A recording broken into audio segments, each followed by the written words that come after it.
dedicated to southern and eastern Kentucky. This is WYMT Mountain News at 5:30. Good evening, I'm Will Puckett. EKSEP hosted a job fair today at the Kentucky Career Center in Hazard to help displaced coal miners find new jobs. WYMT's Madison Pergram shows us how the job fair is helping miners. Looking for a fresh start. I've went through the booths and talked to several of the people. And just some relief after being laid off by Perry County Coal right before the new year. I was not informed of it, didn't really anticipate it, but it did not surprise me. They owed me for 6 weeks of pay, and I got 1 week of pay so far. Donald Napier was in the engineering department, and he came to the job fair looking for that new start. I have a lot of qualifications and have worked at that company since 1982. Full-time, bought and sold so many times, it felt kind of funny, but this last time they finally let me go. Trish Adams with EKSEP says that is what they're doing, supporting them and finding a new beginning. We are the match.com for the workforce, and that's one of the reasons that we're having this event here, is to connect them with those important training opportunities and or job opportunities here. Helping those find the light at the end of the tunnel. I've applied for the reclamation job down here, and I'm hoping that I can get it. If not, I don't know what I'll do. Reassuring them that the future is brighter. There is hope. There are opportunities, and we want to make sure that we're connecting with them. And connecting them with that fresh start they are seeking. In Hazard, Madison Pergram, WYMT Mountain News. If you missed the job fair today, you can visit the Kentucky Career Centers in any of the 23 counties EKSEP serves to seek help.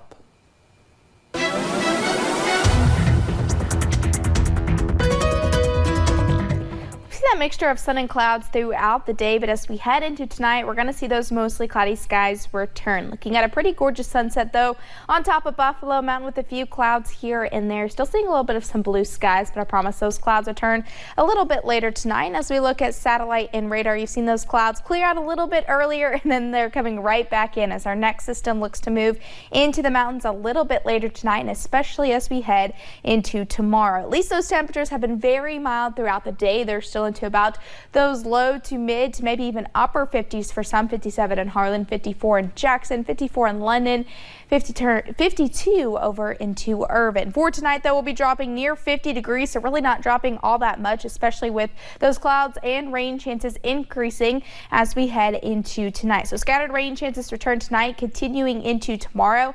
Mild temperatures return for a little bit, but it looks like winter returns by the time we get into the weekend. We'll break down the soggy forecast coming up in just a little bit.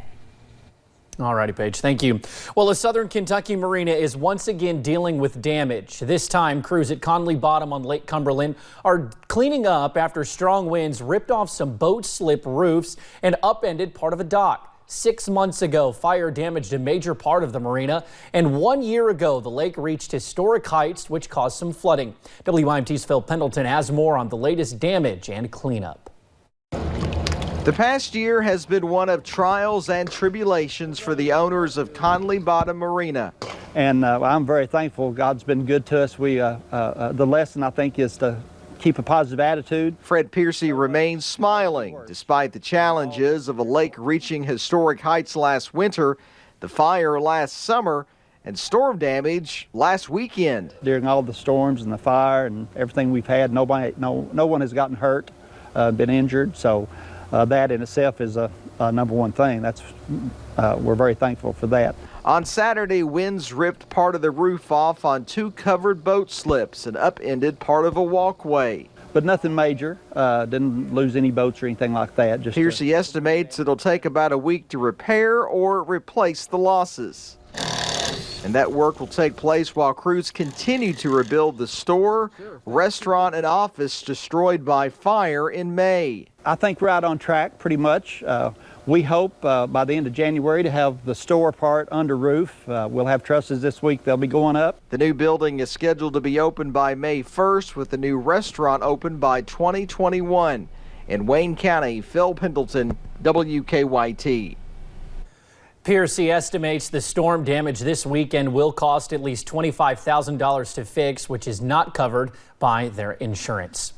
A child is safe thanks to a bystander in Wolfe County. Search and Rescue says the 11-year-old boy called for help after being stranded on a cliff ledge near the Sky Bridge Arch. A man in the area lowered a tow strap from his car to keep the boy safe until help arrived. The Wolfe County rescue team was able to pull him to safety. The boy was not hurt. Over in Estill County, a man is accused of beating his mother and holding her hostage. The deputies say someone called 911 and hung up. The dispatcher called back and Stephen Deaton answered. Police say he was upset and his mother was screaming for help. Deputies went to the home and the woman begged an officer not to leave. Police say she had bruises on her face and hands. Deaton is facing several charges, including abuse and unlawful imprisonment. State police are looking for help solving a 22-year-old cold case out of central Kentucky.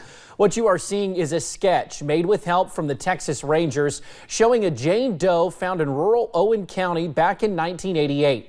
It shows what she may have looked like at the time of her death. Kentucky State Police say new information leads investigators to believe she has connections to Columbus, Ohio and/or Miami, Florida. Anyone with information is encouraged to call the Kentucky State Police Post 5 at 502-532-6363. The Herald Leader reports that Kentucky is partnering with a nationwide texting service to fight teen vaping. The free service, This Is Quitting, began a partnership with the state's Department for Public Health back in December. It targets those between 13 and 24 and provides up to 9 weeks of supportive coaching and texts. To enroll, text Kentucky to 888-709. The Kentucky Department of Fish and Wildlife hopes a new technique will help control Asian carp. The fish is considered a serious threat to Kentucky's rivers and lakes. Now officials hope an old Chinese technique will help reduce their numbers. Officials plan to use underwater speakers and nets to corral the fish. A similar program is being worked on in Illinois. Officials here will test the method at Kentucky Lake. One of the Commonwealth's biggest attractions will offer free tours on Martin Luther King Jr. Day. Mammoth Cave National Park will honor the civil rights icon with complimentary tickets on January 20th. Mammoth Cave is the longest cave system in the world and more than 400 miles long, more than twice as long as the next biggest system. There will be 6 tours of 70 people each hour from 9:30 in the morning to 2:30 in the afternoon. And how about this? For yesterday only, the city of Corbin went by a new name. World Wrestling Entertainment, or WWE, gathered signatures to rename the city King Corbin to promote the WWE live event at the Corbin Arena. Mayor Susie Rasmus signed a proclamation making the change official, saying it was because Corbin is a fun-loving and progressive city. Now, flu activity remains high and blood centers around the country say it is impacting the blood supply. Blood centers across the country are looking for donors with all different types of blood. But right now there is a critical shortage of O-negative blood. This is the universal donor. January is typically a low donation month for blood centers around the country, and locations nationwide are seeing a dip in donations because of the high activity flu season. We also can't pass on any blood that's donated from someone who's sick because it's a recipient who already has a compromised immune system. Centers nationwide want to remind everyone who can donate that it takes less than an hour and 1 pint of blood that can save up to 3 lives. The American Red Cross says it has also seen a shortage in their blood centers nationwide. Coming up on Mountain News at 5:30, doctors said she would not make it past birth, but 22 years later, she's still going strong. Her incredible story after the break. And those temperatures will be on a little bit of a roller coaster over the next couple of days, and so will those rain chances. I'll have those details coming up in just a little bit.